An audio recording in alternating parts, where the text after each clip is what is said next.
But all these people like Elon Musk and Finance Minister Yanis Varoufakis of Greece, who else? Bill Gates. I mean, and then this week, the huge story that our mainstream media did not cover was, if you heard, I'm sure that Mark Zuckerberg did the commencement at his alma mater, Harvard, on Thursday, I believe it was, or Friday, and he mentioned guaranteed income. I want to read that about it. Every generation expands its definition of equality. Now it's time for our generation to define a new social contract. We should have a society that measures progress not by economic metrics like GDP, gross domestic product, but by how many of us have a role we find meaningful. We should explore ideas like universal basic income to make sure everyone has a cushion to try new ideas. That is a huge story this year. Matt, what do you have to say about that? Yeah, that was huge. I first found out about the idea also because of the Swiss referendum. I think the referendum launched like 2013. They finally voted it in 2015. But when I heard about them, just that they were going to vote, that they had a referendum, I was like, Jesus. I mean, it really blew my mind, and I just the idea of it sounded crazy. Free money for everybody. It sounded good. I mean, in my situation, and in most people's situations, but I did a lot of reading about it, and it really does make sense, Dan, because it's, in the Declaration of Independence, we say everybody has the right to life and liberty. That's right. But in a capitalist society where everything's determined by money, you have no right to life or liberty unless you can afford it. And obviously, 1 in 7 people are in poverty. Yes. Simple solution, and hey, this is MLK's words too. The simplest solution to poverty would also be the most effective: a guaranteed income or a universal basic income. And what's so great about this idea is it really goes across all ideologies. Socialist redistribution of wealth. Anybody that says they're for eliminating poverty, which is, all political parties will say that. They'll say it. They'll say it. So if they really mean it, they should support this. That's right. Even libertarians and conservatives would have many reasons to support this. Right. The largest would be it would eliminate government bureaucracy of our current welfare system. That's right. Why force so many people to fill out all these forms, jump through all these hoops, basically apply for the right to survive, for enough money to survive? I mean, that's kind of messed up, especially when we have more than enough resources for everybody. That's right. More than enough. Throw away 40% of the food we produce, and there are 5 or 6 vacant homes for each homeless American. So the issue is not that there's not enough to go around. The issue is that people don't have access to money. That's right. That's right. And that's the way our system is set up. Our system is set up on money. That's what we exchange. I mean, we can't always do barter when you have entities that expect you to give them money. So, not everybody can be a volunteer, and you got to have money if you're going to volunteer, even. So it's common sense, and anybody who understands this would implement it in a second. Yes, so it's the politics, basically, that keeps any progress from happening, and unfortunately we're seeing so much of that in this country right now, just to the point where we have to have these discussions over and over and over again, and it becomes more and more interesting at the same time. So our job is to talk to people about it, and it's great that you've made those videos and that you can make them go viral. I try, Dan. Yeah. Now let's also. I'm sorry. Go ahead. No, I was just saying it's so great to just have like a little part in helping inform everybody. I just play like a tiny part, and I know the panel that's going to come on after this, and everyone's got is helping out. It's great. Sorry to cut you off. It's fantastic. I'm glad you can be with us. It's fantastic. Let's look at another video. looking at the more serious side. And this is, of course, a video which is called The Myth of, let's see. Is it The Myth of Work? Yes, The Myth of Work, I believe. No. Oh, there were two. Well, I got two. The Myth of Time, The Myth which of is Time, the MLK that's it. one. Okay. Let's watch The Myth of Time. We must honestly admit certain things and get rid of certain myths that have constantly been disseminated all over our nation. One is the myth of time. It is the notion that only time can solve the problem of racial injustice. And there are those who often sincerely say to the Negro and his allies in the white community, why don't you slow up? Stop pushing things so fast. Only time can solve the problem.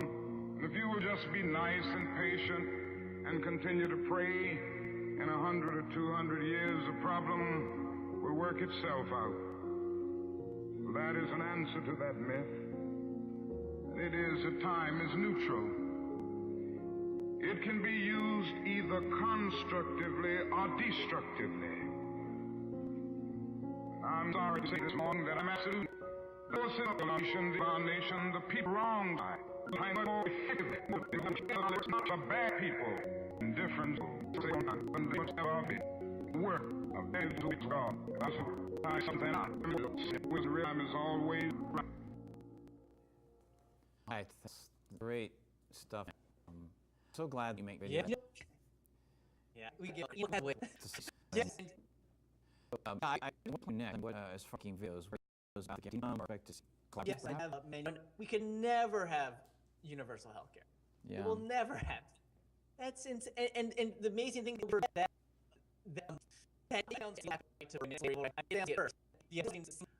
and say his name. I'm going to get guaranteed income, health care, medical care, about virus leaks, so that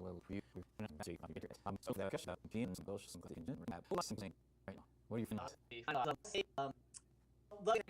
It's kind of teased from me, so I kind of from the whole thing to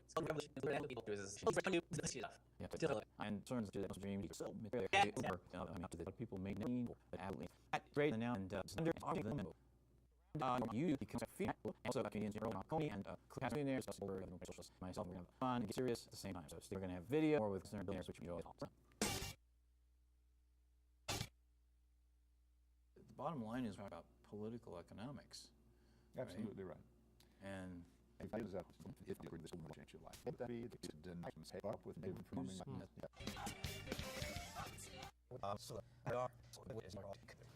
We could make give you an example what the government offer different the typical Democratic information and felt in that we endorsing and while we're big corporations that part of the reason we can are just need the nurse that's it.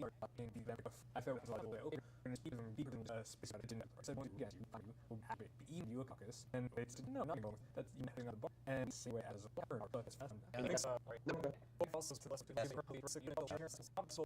so have to zero and I'm not but I'm guessing you have to do so you have to just give me that's about that person just simple more well do you want to ask a person like a character it's levels the versions to party the matter this is about running we're really the new provided us like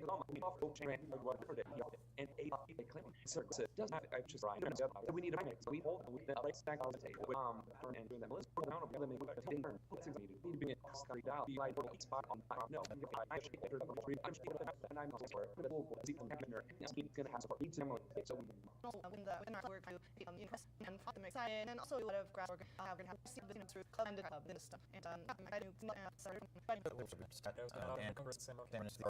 and now with the extra in the entire assessing like party or draft like the party first party option being 34 and the credit social which is an actual organization right we're on the social and I'm pretty back and looking at couple city council kind of do was a lot is there Georgia eruption start battle yes it's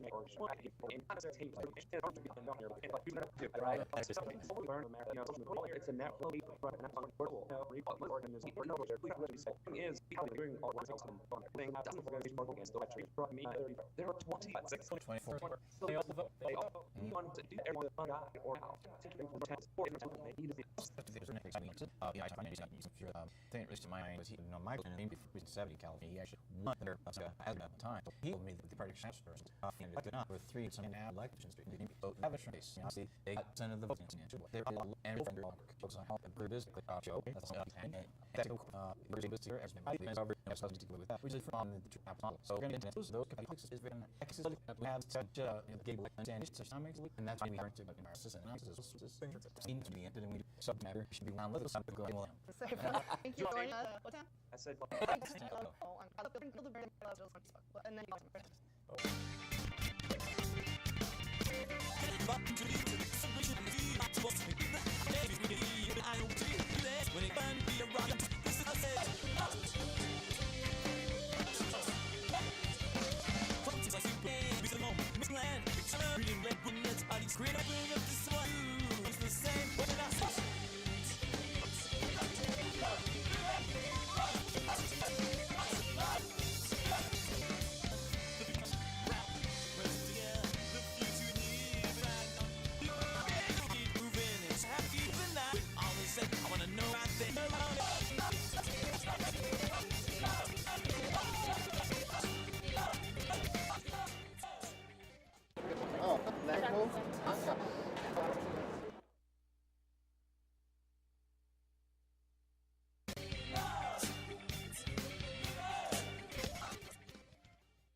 And welcome to the NOWMAN Show.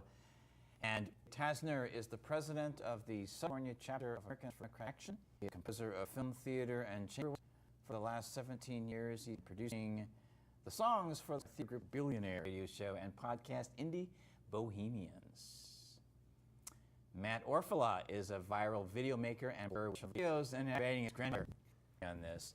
This was a video that happened around the time, you know, when Hillary presidential case, right? No, like so they study social standards and she would show PBS public, and apparently We have their department Dr. Stein in great cutout report a huge of response question from YouTube channel. First students last question with every marked with a subtitle.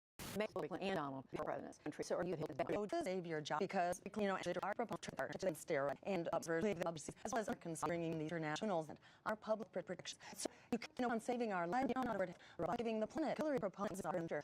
We're not what we're knowing that the America is the vote. So for this House party, we thank you. They now mentioned Chris Bill's element. Americans are vote no vote for. It's come time. Where what could PBS so they're the answered version and you had to just say first word we did. This is fatal better not complain in the comments is you also disable on video. I did the video out YouTube, so please do this.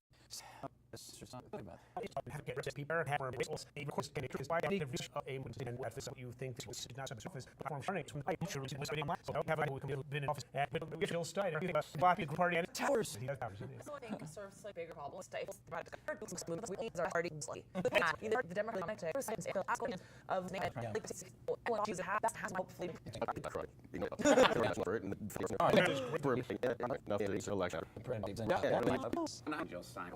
well, what we like, people listen for he was a policy what our leadership decision or if he ended on a silver either have an educated doctor walking that being an avid brother he could not leadership level not at the I was watching and I read about this for this case but so and people went at Jimmy Dore like your race for time. The TV, I did do so nothing in detail. And if I may have been and some cut interview with Dr. Letter finished and whose vision where he did her most proud. And it was his as that the big that in all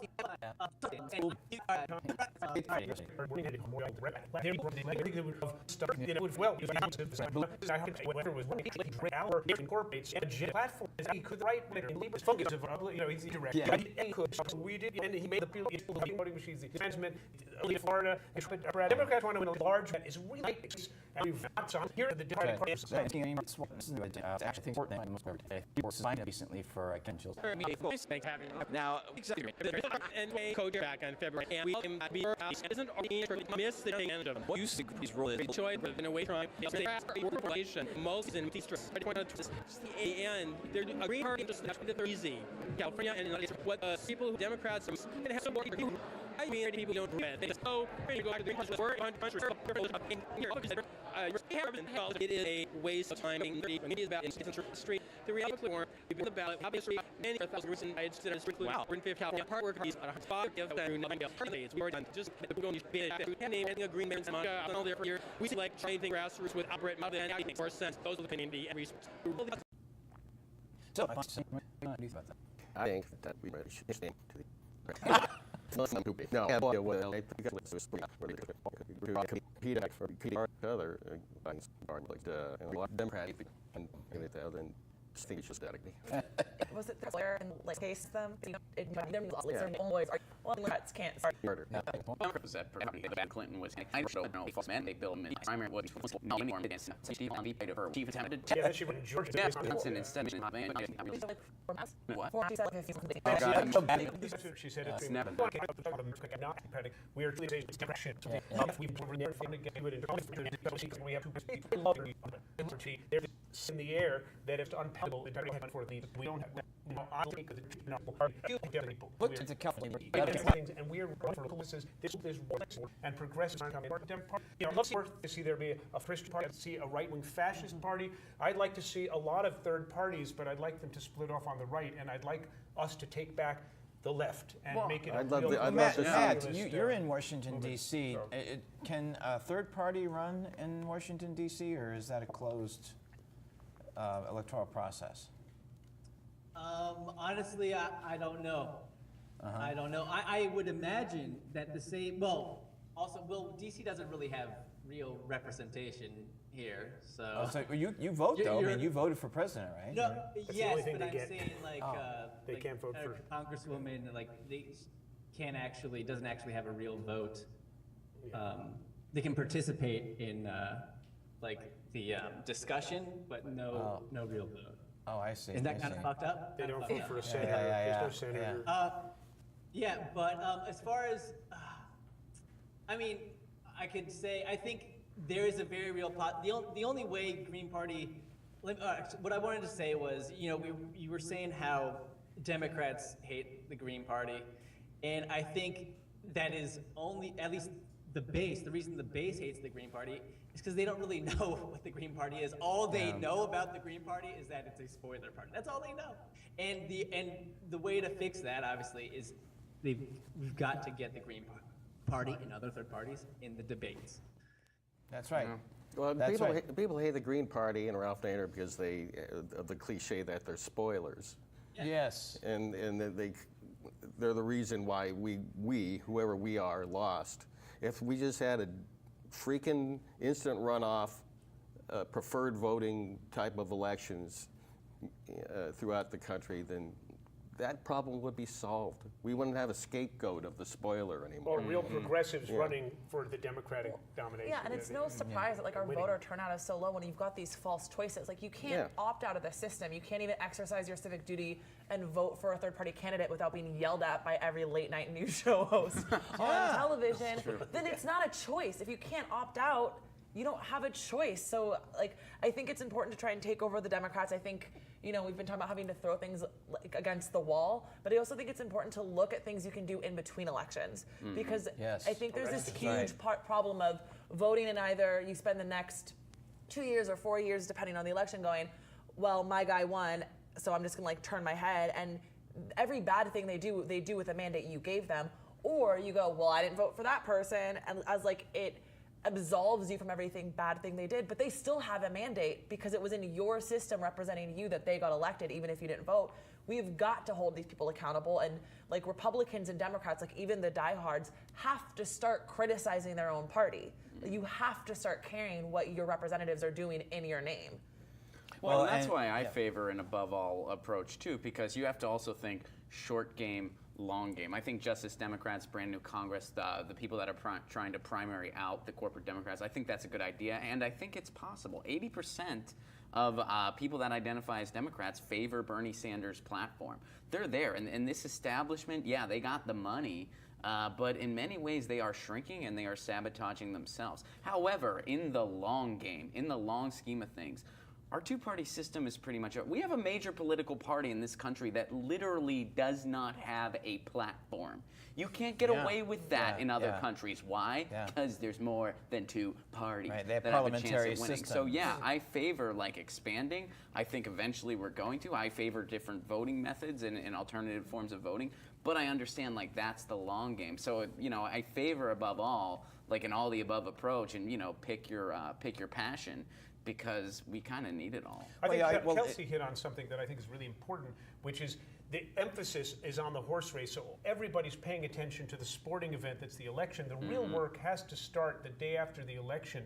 That's when we really need to start mobilizing, because if we have a real movement, a real left movement in this country, we will wake people I'm going to use the word F, because I understand we're on. What are you referring to? We need to wake the heck up, and we need to be engaged. You know, one of the things our organization tries to do is we try to find candidates who are credible progressives, who are viable, help them get elected, and then we show up at their door and we lobby them on the issues we care about, like SB 562, which I suppose we'll be talking about. Well, you know, Jill Stein talked about this, also Michael Feinstein in that clip, that, you know, if we go to ranked choice voting and also proportional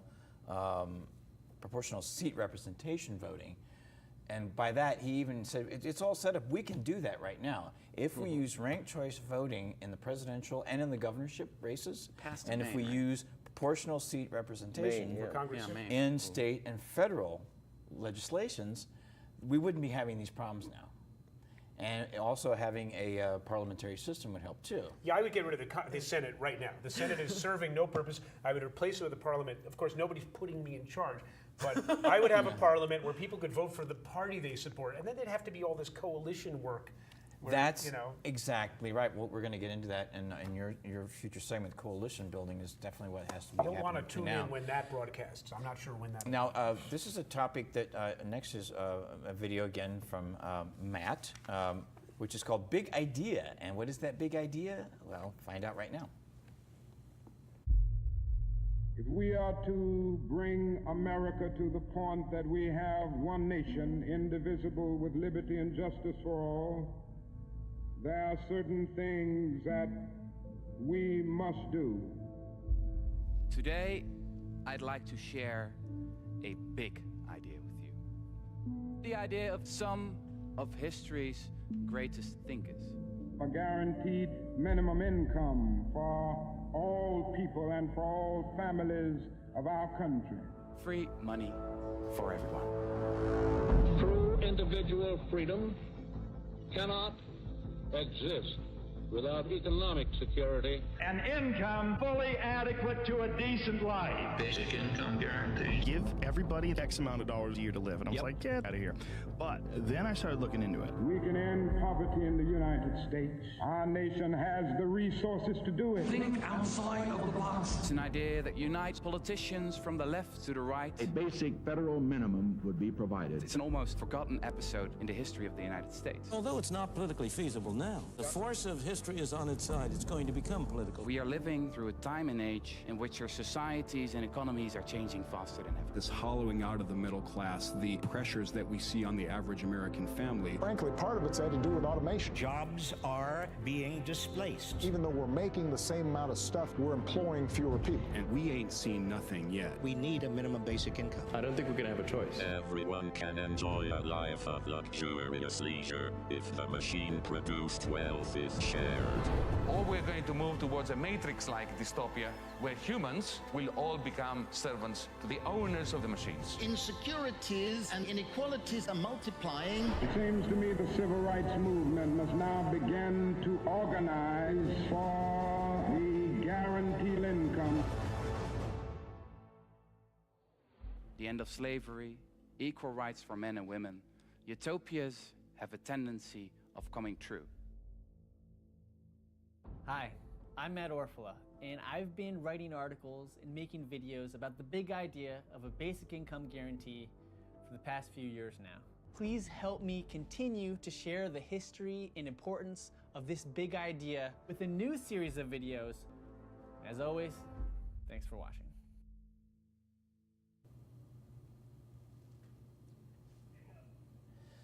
Guaranteed. Yeah, guaranteed. Basic income, man. Great work on that video, by the way. Yeah, it's really impressive. You've been told a lot of. We talked about this before. Tell us briefly what got you into that topic. You interviewed people also from around the world too, right? You interviewed people from around the world. I've interviewed some people that write on the topic in other countries, and what sparked my interest in it is when I found out about it is when the Swiss initiative for universal basic income happened. I was like about 2014. I had not heard of it before then, and it sounded like I needed money. Everyone I know needed money. It sounded like a good idea, but it also sounded crazy. Read a bunch about it, did a bunch of research, and I'm convinced it's a great idea. Yeah, and who around the table here has heard of this idea? Oh yeah, the Finns have got a pilot program. I mean, look right now, in America, we have a class of people who produce nothing of value on credit default swaps, Oh, God. And they're making, Thanks hundreds to of Bill millions Clinton. of dollars, and they're producing nothing of any value. And why not do something? They don't put the money back in the economy. They pump it into the Cayman Islands bank accounts. That's right. Why not give everybody a guaranteed income, and that will stimulate the economy? It's the most stimulative thing we could possibly do. Instead of bailing out Wall Street when Obama came in, they should have just given every American $35,000 to do whatever they want with, and that would have gotten us out of the rut very quickly. Yep. I do think it's important that we clarify we're talking about guaranteed income plus. Because there are some conservatives that say, oh great, if we give everyone money, then we don't need things like Social Security and Medicare and Medicaid. We're not talking about that. We're talking about those social services plus a guaranteed income. Absolutely. Yeah. Matt? Well, let me say, I'm definitely for universal health care in addition, plus guaranteed income. But I think a lot of people who are for guaranteed income would say, if you have a guaranteed income, you don't really need a Social Security program because you're guaranteed enough every. Depends on what you're guaranteed, really. Yeah. Oh, absolutely. Now that's a very important part. I mean, I think it would be okay to eliminate a lot of the welfare bureaucracy so long as this figure truly is high enough to keep people out of poverty and it's tied to inflation, so it would go up when necessary. But these people also pay for those things they're about to lose through sales taxes and payroll taxes. I mean, are you asking people to give up welfare because they get a guaranteed income? Is that what you're asking? Or? That is a lot of people who are for guaranteed income. Certainly, the libertarian side. That's a big argument that they agree with. And I don't disagree with that. I feel like, there's no need for redundant departments. But what do you guys think? Well, I think reducing redundancy, like when we're talking about like welfare checks, there's a little bit of redundancy, but I think there's still social programs that are going to be very necessary. It's part of the thing that's lacking, I think, in the talk about reproductive justice is childcare and whether or not you feel like you can choose to keep the baby. So I think, as far as I read, I haven't seen a number that would be high enough that if you were paying a year's worth of childcare, you'd have anything left over for. So I do think we need to prioritize what social services are necessary that on top of the guaranteed income, but something like how the money is distributed, there would be redundancy that could get removed in that sense. Also, universal health care, the great thing about it is it's just much cheaper to have an entire society have the economy of scale. Right. So if you just gave people money and forced them to go to the insurance companies to buy overpriced insurance, in which 30% of which is going to line the pockets of corporate executive, I think we're seeing the value of guaranteed income. Because our healthcare would just continue to get more expensive. It would just continue to suck the way it sucks now, and just more. I think as far as, I favor a guaranteed income. I do favor that as well. And I think as far as worrying about, what social services might become redundant, in the near peripheral of thought, because the bigger problem here is that, you know, A, we have a shrinking economy as far as what we're producing, Huge, A. B, wages have not kept up with inflation at all. Yep. And C, I mean, the wealth disparity in this country is absolutely ridiculous. The average CEO makes 475 times the average worker. And Adam Smith never foresaw this, by the way. You know, I know you have your little capitalist wet dream. He wasn't talking about that when he talked about all this stuff. There's a lot of stuff that people like to cherry pick out of that stuff. But anyway, so really, like, we already have this ridiculous distribution problem. That's why, as far as healthcare goes, we pay more and get less than every other industrialized world. Right. We already have the resources for this stuff. But so America it would has be the best nonsense healthcare in the world. No? What? Says people that are very isolated. Well, that depends on where you are in the list of getting your MRI machine. Yeah. We've already tried guaranteed poverty. I think we should move on to guaranteed income. So give that a try, maybe. Guaranteed income. Guaranteed good economy for everyone. You know, that sounds like a good idea to me. We're going to extend a little bit further here to do this one segment. A few comments and then closing comments.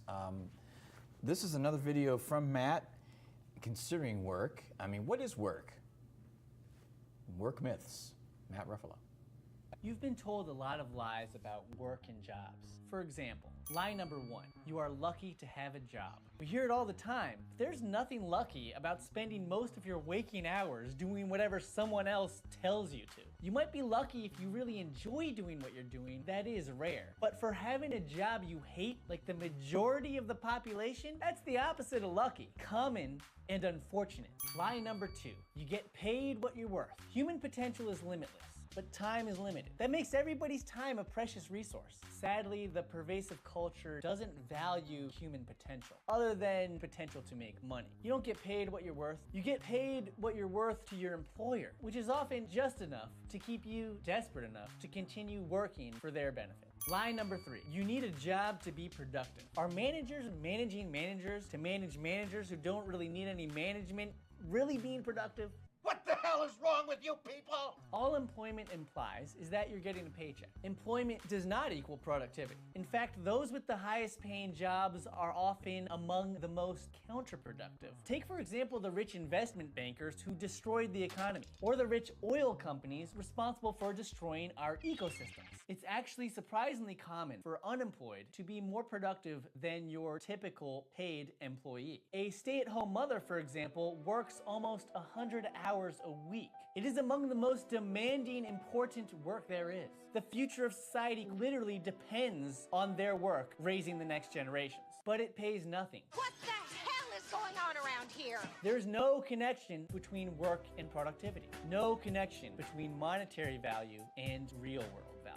Lie number 4, good companies are good employers. They hire you to make money for them, not because they're your friend. If they can make more money replacing you with technology or somebody more naive and financially desperate, they will. Lie number 5, the unemployed are lazy. If you're unemployed, that doesn't mean you're lazy. Looking and applying for work is hard work. And so is accomplishing anything without the financial and social support of a job. I mean, really, who's more lazy? The unemployed with the self-discipline to pursue things on his or her own without oversight or payment? Or the employee who does little else than what he's told to all day? Lie number 6, work is life's mission. How's work? What do you do for work? Are the first things people ask, so naturally we've come to believe that they're the most important things. But there's so much more to live for, like happiness, health, knowledge, passion, progress. Lie number 7, everyone needs to earn a living. This was true when we all literally had to work the fields for food to live, but that's no longer the case. It used to take 90% of the workforce to feed ourselves. Now it takes less than 1.7%. Of course, we still need to work to continue innovation and progress, but we no longer need to work simply to live. We are quite literally living in an age of abundance, but our system of money and workaholic culture prevents us from realizing it. Lie number 8, if you work hard enough in school, get good enough grades, then eventually you will have a good paying job. That's just not true anymore. So what'd you think of the video? Do you disagree, agree? As always, let's duke it out in the comments. If you'd like to learn the solution to all the problems with work, please check out my basic income video where I explain why everybody should have free money. Right here. Click it. Okay, Matt, run down what the work myths are. You just saw. I just said we need to get rid of redundance, Dan. No. One that I think the biggest one is that you're not being productive unless you're working a traditional job, and that's just not true. In the case of, mothers, fathers, I'm not going to leave them out. Just parenting, that's hard work. Takes a lot of hours and effort and care, and any kind of volunteer work. I mean, this is the most valuable work there is, and in our society, that's run on money. It has no value. That's not fair. That's absolutely right. And we have half the country that really is poor, and there's hundreds of millions of people. I like to say are probably financially challenged or struggling in one way or another, because underemployment is a term now. Re-unemployment, we've talked about that on this show as well. So unemployment only measures like the last 3 months. So whenever they would give us from the White House to whatever the unemployment statistics, that was only for the previous 3 months that were the data that was available. So people are struggling, and that's the whole idea of what work is. And shouldn't work be fun? Well, as an artist activist who only makes money when I do music, which is not as often as I'd like it to be, I feel like life has to be gratifying. We have to do those things that make the world a better place. We have this capitalist model of goods and services, not even goods and services, goods. We basically produce a mountain of crap. We take petroleum and turn it into plastic and then send it into landfill.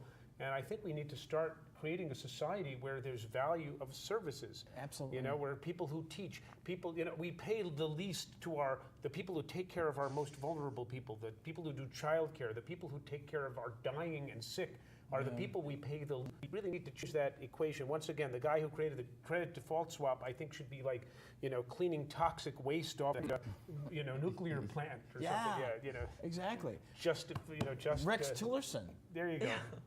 We'll give him a different job. Give him a sponge man and some seals and pelicans and see what we can come up with. Exactly. That sounds like a great idea. Well, and it creates this thing too where it's like you need money or capital in order to feed yourself and provide shelter. And I feel like whenever I get in these talks with people, they're like, well, don't you think hard work should be rewarded? And I'm like, we're not talking about a yacht or a second home. We're talking about like the basic needs so that you don't die out in the elements. And in order to provide those for yourselves, you have to sell your autonomy for 40-hour weeks to someone else. And that, when you frame it that way, there's something inherently gross about it, because we're not talking about rewarding the brightest minds. We're talking about asking people to exhaust themselves just to survive. Who knows how many amazing artists or musicians or, whiz kid tech minds are just too exhausted at the end of the day to think, because they've been working overtime just to pay rent. Absolutely. Oh my gosh. I don't know if anybody here has been to Europe. Not yet. Yeah, I was going to say other places. You go there. You go to places in Western Europe or Holland. People they look at you like you're insane when you're from America. It's the generally true though. The old cliche is true that there they work to live, instead of live to work. Yeah. And that's the way it should be. You should. If you don't enjoy your job, well, then you should at least have a nice break off for it, off of it, and be compensated well, and be able to live a life outside of your job, or just not work at all. I would like that as well. That's literally. I'm thoroughly sick of the work environment, and would just like to live off welfare for the rest of my life and in guaranteed income.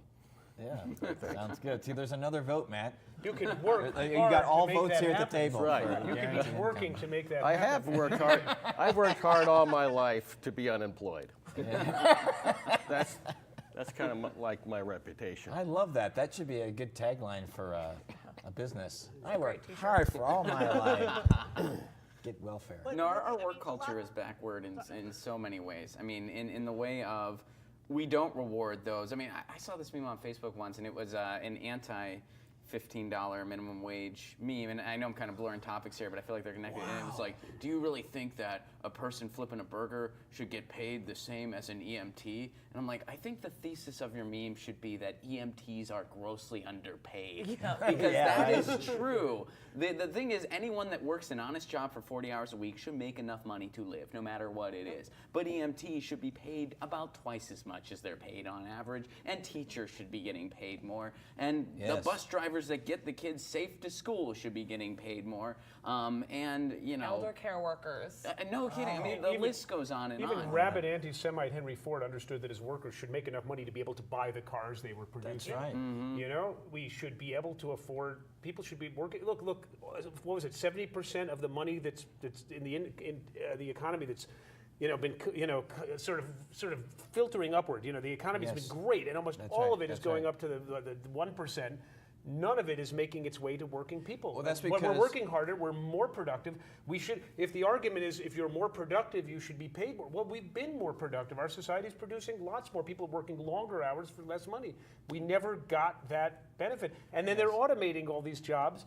And, like Trump's making all these promises to the miners. First of all, coal's on its way out anyway. But on top of it, it's being mined by a bunch of machines and not a bunch of guys from West Virginia. Well, now robots are going to get black. That's right.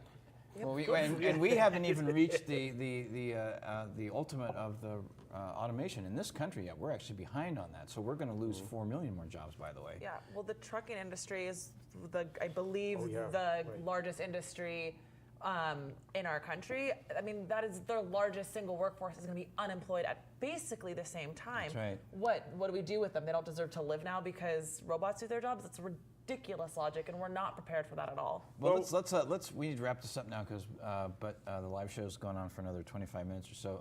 It's been great. Let's do closing comments now. Go around the table, and we'll end up with Matt, starting with Kelsey.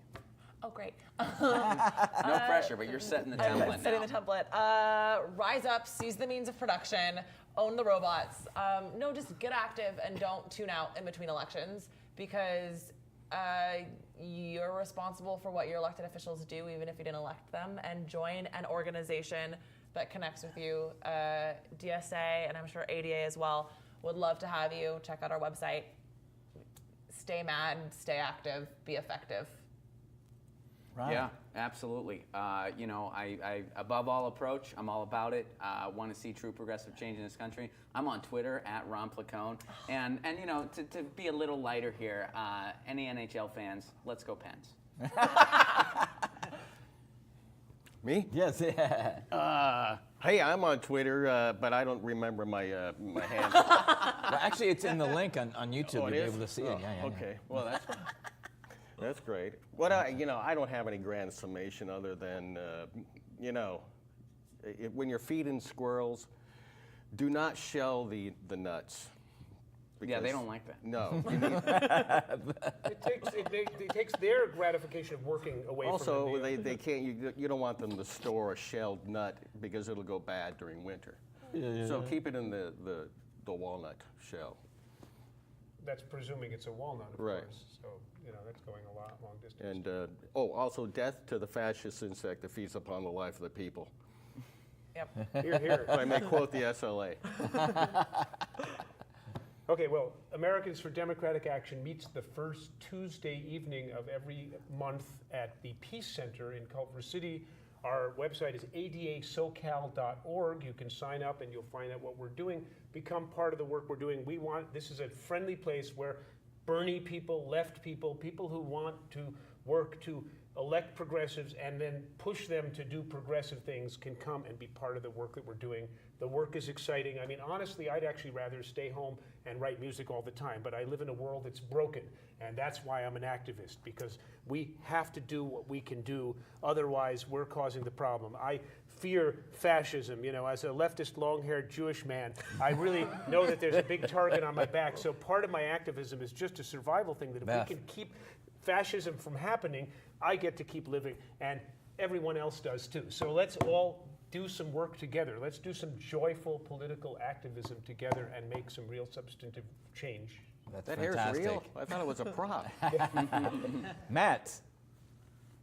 All right, Let's see. Well, I'll end with this, a glimmer of hope from a current event. Just the other day, Mark Zuckerberg, at a Harvard commencement speech, said that we should explore the idea of universal basic income.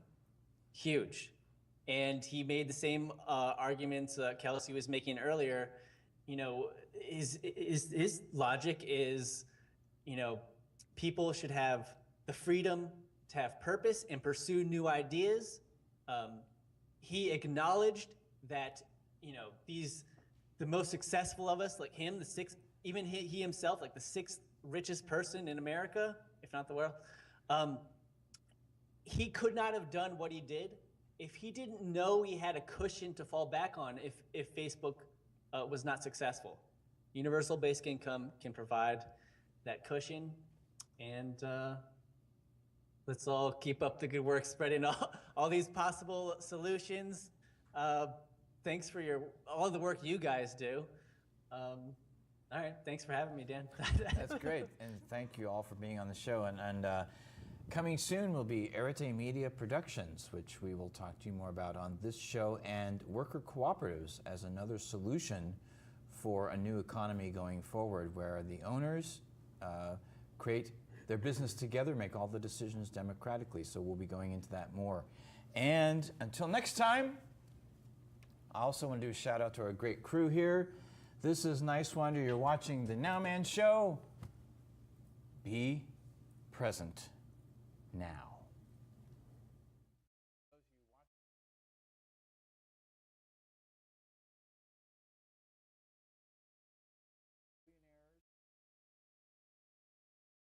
The bottom line is we're talking about political economics. Absolutely right. And we've got big businesses out there whose existence is based on fossil fuels. Mm-hmm. And if it is in fact the fossil fuels that are creating this global warming or this climate change, call it what you like, that spells doom for them, and they don't want that to be the case. So you've got this actually a cult of deniers. Some of them are paid big bucks to come up with negative information to poo-poo the idea of global warming or climate. Oh yeah, fake news. Mm-hmm. That's what it is. Yeah. Oh yeah.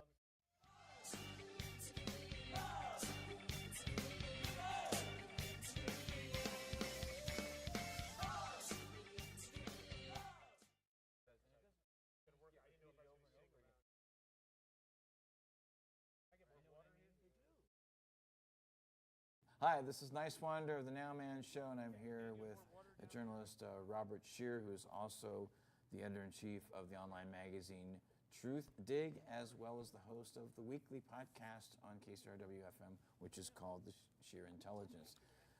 Professor Scheer, thank you for being on the NOWMAN Show. We are in an election season right now, and we have two of the most unfavorable candidates, I think, in the history of our country. So what do you think a Clinton or a Trump presidency would look like? Well, when you say unfavorable, you mean they're evaluated by the public. Yeah, by the public, yeah.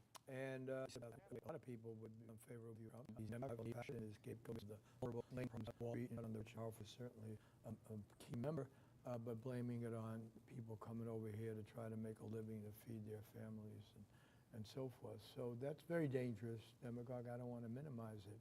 But Donald Trump didn't get the country into the big mess. He's just another financial pirate, not a particularly important one. He didn't run Goldman Sachs. Yeah. He didn't run Citigroup. He didn't run, the U.S. Congress. He wasn't president of the United States when Bill Clinton signed off on the Financial Service Modernization Act, the Commodity Futures Modernization Act, that made all these financial swindles legal. Like derivatives? Yeah. And a partisan, Republican-led Senate working with a Democrat, Bill Clinton, and the worst one he signed off when he was a lame duck president. So, and Hillary Clinton knows all that. And you mean Glass-Steagall is what you're referring to? No, Glass-Steagall's the Financial Service Modernization Act. That was 2 years before, but when he's a lame duck president after the 2000 election, he signs off on the commodity futures, which is actually worse because Title III of the Commodity Futures Modernization Act said that none of these new financial devices, which were all hokum if the mafia did it, they throw them in the slammer forever, and none of that will be regulated by any existing law or any regulatory agency. The fact that people don't know that, Title III of the Commodity Futures Modernization Act, signed by Bill Clinton, tells you where the mass media has been all these years. It's just unbelievable. And then 8 years later, we can see the banks led us directly into the crisis. Well, because they were empowered to write these, take different mortgages and package them together and put a new label on and swindle people. I mean, it's just incredible. It was amazing. And then a lot of us, myself, supported Barack Obama. He came in. And he did the same thing George W. Bush did. George W. Bush did not create the financial crisis. He created a large part of the international crisis. Right, with his invasion foreign policy. of Iraq.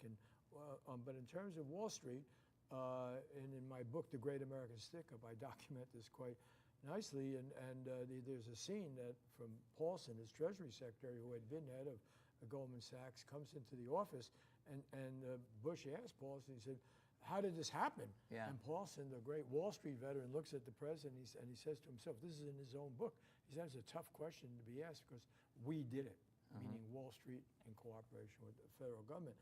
And so Bush comes in, and what does he do? He bails out Wall Street, screws Main Street. Well, Barack Obama does the same thing, hires the same band that worked for Lawrence Summers, had worked for Robert Rubin, who had gone off to Citigroup, a bank made legal by... You talked to those two at the Democratic National Convention, didn't you? Well, not Rubin, I talked to Summers. I tried to talk to him. So arrogant, he didn't have to talk to anybody, he's... right? He got 6, even before Obama brought him into the administration again, and he'd been Treasury and everything, he was making $6 million a year from D. Shore, one of the big hedge funds. I mean, he was making money like crazy. Wasn't he chief economist for the World Bank, too? Well, yes, but I mean, while he was advising Obama in that campaign in 2008, he was already making all this money from Wall Street. And these people have no shame.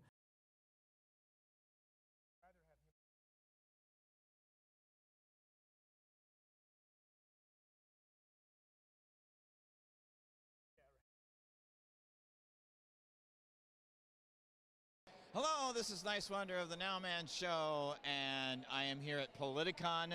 And before the actual historical debate begins, I am here with Bernie Sanders and Donald Trump.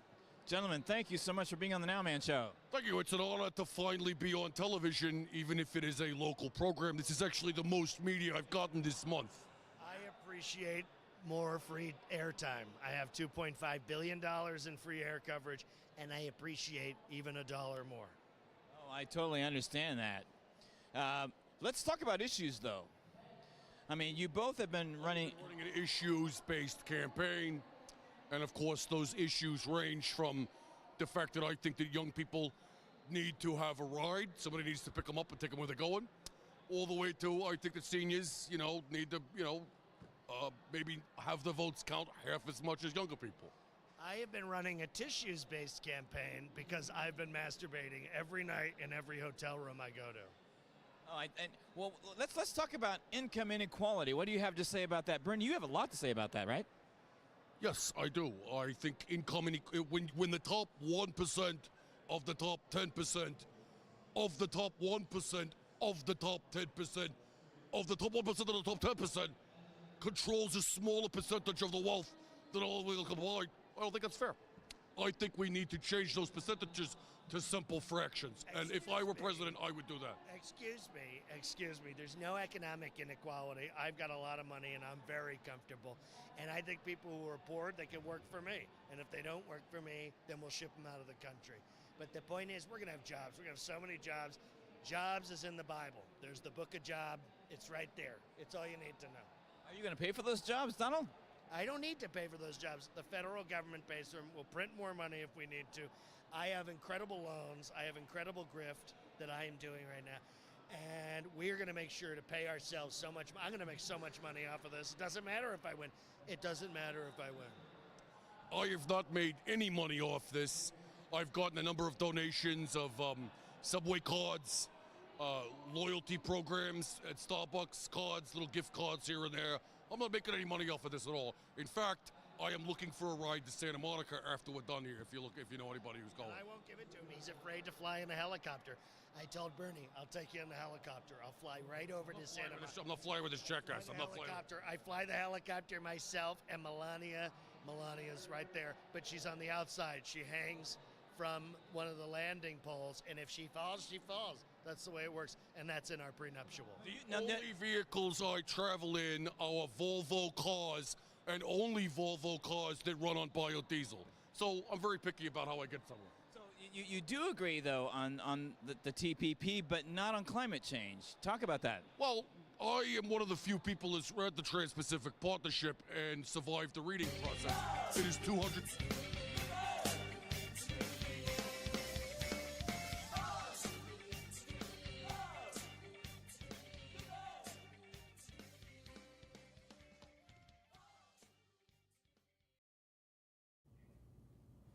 Hello, this is Nice Wonder. Welcome to the NOWMAN Show. Clifford Tasner is the president of the Southern California chapter of Americans for Democratic Action. He is a composer of film, theater, and chamber works. For the last 17 years, he's been writing and producing the songs for the political satire street theater group, the Billionaires. And Clifford, thank you for being on the NOWMAN Show. I'm delighted to be here, Dan. We've known each other a long time. Yes, You've actually we been have. a billionaire. That's right. I've actually marched been with a us. billionaire. Didn't we do the Pasadena? We did the Doodah Parade. We did the Doodah But then we Parade. also did Occupy the Rose Parade. That's right. That's right. So, we met actually, I think in 2009 actually. That's so right. we've known each other for a That's long right. time. Doing it. Before any of this NOWMAN stuff, you were Nice Wonder as far as I knew. Well, Nice Wonder, but yeah. Nice Wonder, yeah. But the very first episode you're in from the Doodah Parade. So yeah, it's great we've to come finally full have you circle here. and, yeah. So now, as a musician, let's talk about that. You do orchestration. I orchestrated a lot of really big Hollywood films like The Hobbit, Harry Potter, Argo, Life of Pi, Godzilla.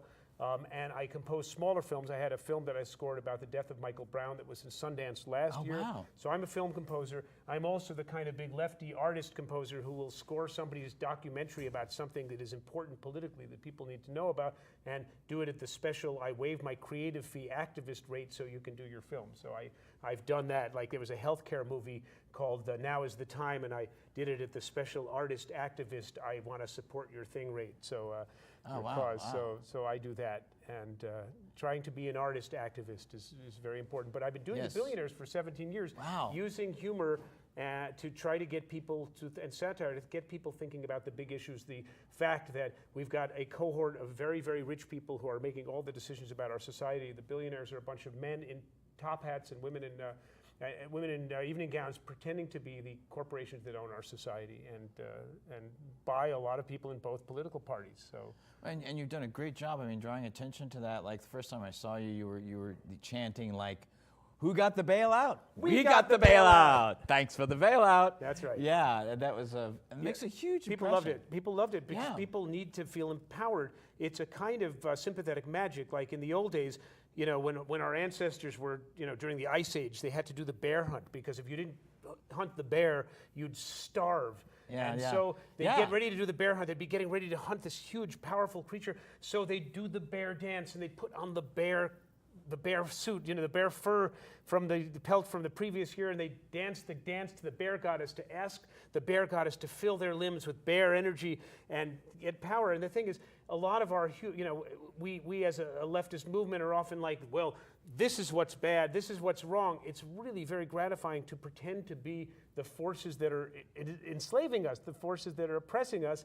And I love that I have an evil alter ego, felonious acts. I find that by having an evil alter ego, I can channel all the things that are wrong in our society. I wake up every morning feeling kind of elated and joyful and not carrying any kind of shtickluch around with me, if that makes sense. Yeah, and I mean, you can put it out there for people to see, expose it even more, and do it in a satirical way, which actually makes the greatest impact. We take things to their logical conclusion. Like if these policies succeed, you know, talking about child sweatshop labor and talking about, you know, why should we put children in schools when they're only going to be working in child sweatshops, in sweatshops. So we have the special child sweatshop apprenticeship program where they do the same job as the adults for the same hours with the same no bathroom breaks, and they get paid half as much, and those little hands can do such intricate stitching, believe me, so. Well, instead of doing it here now, we just outsource it to other places. Right, well that's, but we do the joke about that, and we take it to its logical conclusion. So we have a video you're going to share. You have some new videos, This one's called the Make Billionaires. Government Suck. Yeah. It's all about the Trump administration's appointments, so here we are. And let's watch Make Government Suck, the Billionaires.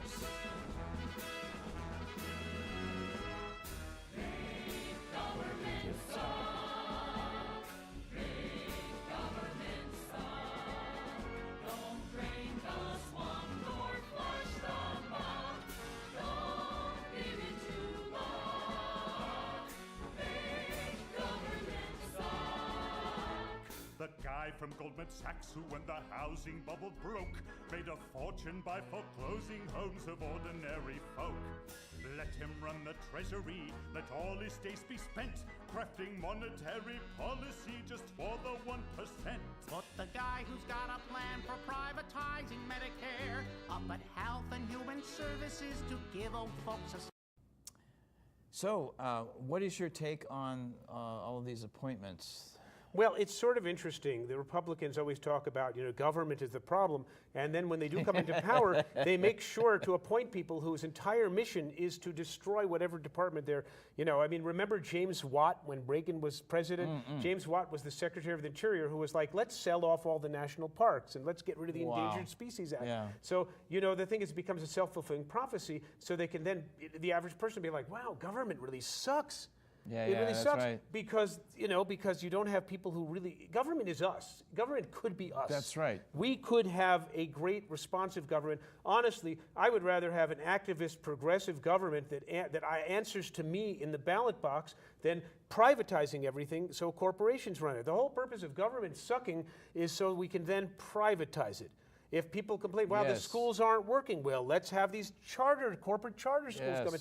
They're going to solve the problem. So they're going to get the money that the public schools got. They're getting that our sounds like tax a scam dollars. to me. It's look at the private prison industry. Yeah. Oh, well, the Same prison thing. industry is wasting a lot of money. Every time we've privatized anything, the taxpayers were on the hook when the corporation didn't make money. And we even privatized water now. Oh, yeah, I know. What's going to be next? And Trump's about to appoint somebody who's working for the Cadiz project, which is going to pump water out of the desert to, yeah, that's a great idea. Like California, let's pump water out of the aquifer to sell to people. This state is not going to have any water left. Wow. So, and speaking of issues in the Democratic Party, there is also another Billionaires video called The Middleman. No, that's not a Billionaires video. I want to be clear. Oh, that's not. I am the composer and songwriter that the California Nurses Association and Healthcare California has hired. I pitched them on this. This was my idea. Oh, so this isn't the idea is to a bunch of songs about healthcare because we know that as we try to pass SB 562, while Trump and the Republicans are trying to eviscerate healthcare in America, and get rid of the Affordable Care Act, which is not great. It was designed by conservative Republicans. It's Romney Care, but it is better than nothing. They're going to create something worse than nothing. And while that's happening, we in both California sound like they're pretty bad. They're pretty well. This is, there are a few features that are better than nothing. That sounds like evil and lesser evil. evil. Well, yes, but evil. the thing is, what we really always wanted, what progressives have always wanted, is single-payer, universal Medicare for all style health care. And most countries around the world have it. Everybody's even got Saudi Arabia and Israel. For a lot less money. Yep. There's no insurance company. You remove the middleman, and here's a video about exactly that. So. Healthcare guarantee. What is it? Insurance company, what do you say? We're making mighty profits on the money you pay. Health insurance company, what do you do? We are the only thing that stands between your doctor and you. The health insurance money train is loading up at the station with employer contributions and the premiums you're owing. While we at the health insurance company wait in anticipation. When the train gets here, we get to decide where all that money's going.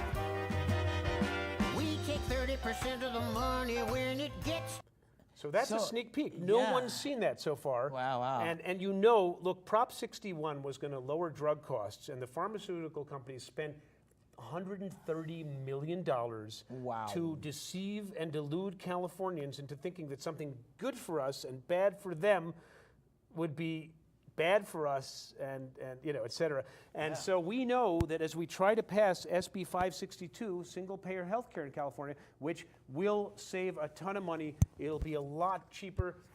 So Dan's got it right here. I got it right here. And anyway, so as we try to pass that, the health insurance companies are going to spend hundreds of billions of dollars. So we have to find other clever ways of getting out the message. We need clever social messaging. So I pitched them the idea of me writing a whole bunch of Schoolhouse Rock style videos. Fantastic. In the style, these are like retro 1970s Americana songs about healthcare, and if we can get it around, they did a study. The LA Times had a study that that basically they exposed people to Koch brothers style climate change denial propaganda. Wow. But one group, they explained to them before the study that they were going to be exposed to corporate, you know, deceptive corporate nonsense by the oil companies. And guess what? They not only were woke and saw through it, they stayed woke 3 years later when they followed up on the study.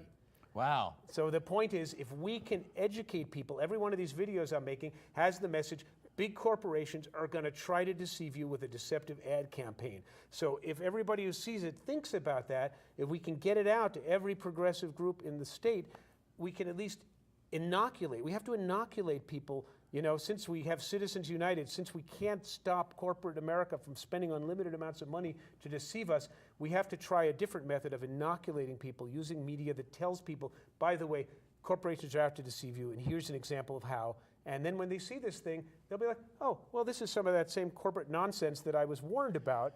And since it's a system that is worldwide, basically, there is a rating system, and I don't know exactly how they do that, but the United States is like 80, and we're on the level of Montenegro, and the countries that have worse healthcare systems than us, guess what they are? They're countries that are in war right now: Syria, Afghanistan. I bet Eritrea. I bet Eritrea's got worse health care. Eritrea, yeah, probably. Yeah, right. Yeah. I mean, I think Romania maybe is where we're. You know, we are paying more for less. Yeah. And so anybody now, there was a report that came out that said it would cost $400 billion to.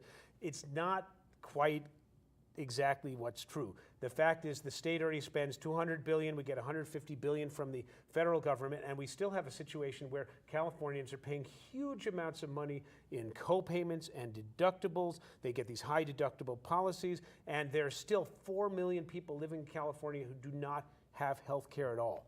And I know the SB 562, you can actually go online and Google that and read the whole text of it.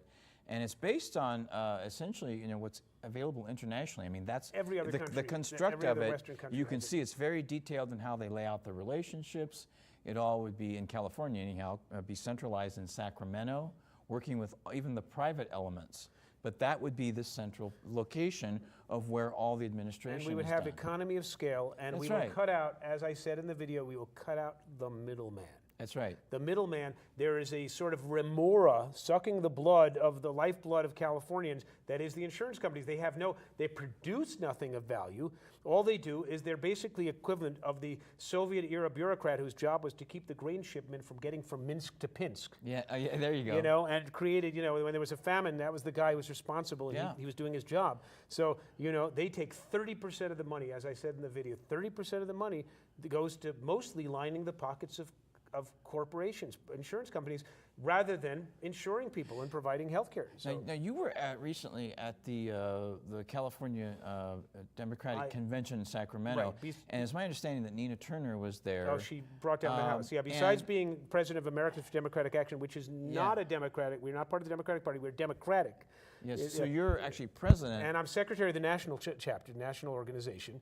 But I'm also a delegate to the California Democratic Convention as part of a cohort of progressives and leftists who are trying to take back, well, maybe not back, take the party. We're trying to We are trying to come into the party and make it the kind of populist progressive party that Bernie Sanders talked about that can win elections. Yeah, yeah. It can win elections because right now, under Obama, what was it, 1,000 legislative seats all across the country turned red. That's right. So that's not a winning, that's not right. a winning That's message right. of let's bail out Wall Street. Corporatism is not a winning message. The Democratic Party needs to stop sucking on the teat of corporate America. And we need to stop rejecting the progressives that are obviously, looks to me, at least here in California, which is the biggest, isn't that the biggest political organization in the Democratic Party in the country?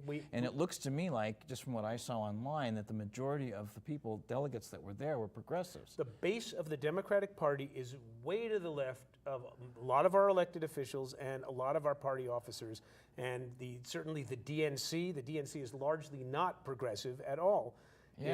Which is why they had their thumb on the scale against Bernie Sanders, because I suspect these people would rather lose an election with a corporate centrist than even dare to imagine winning an election with somebody who will eliminate their job as a lobbyist for some corporate interest. So they were willing to take a chance, by Bernie Sanders losing. Yeah, they would rather not even try.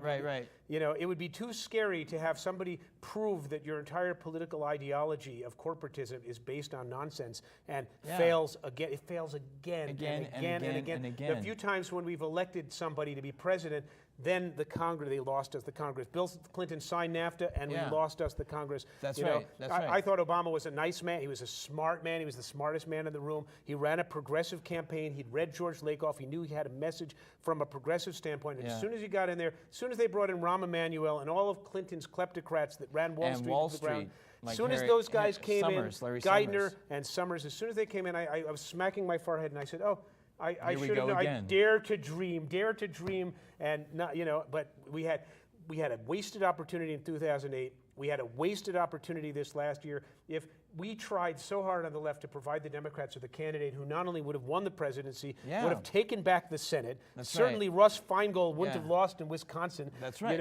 Would have taken back the Senate, may have taken back the House, would have taken back state legislators. All of them. And there would have been different outcomes in the election coming from Ohio and Michigan and Pennsylvania and Pennsylvania and Wisconsin and places actually that ended up with the Electoral College process giving the election to Donald Trump. And getting back to the SB 562, do you think that this is going to pass? Here's the thing. To your point about the corporate Democrats, SB 562 does not cater to corporate Democrats. Do you think they're going to support that?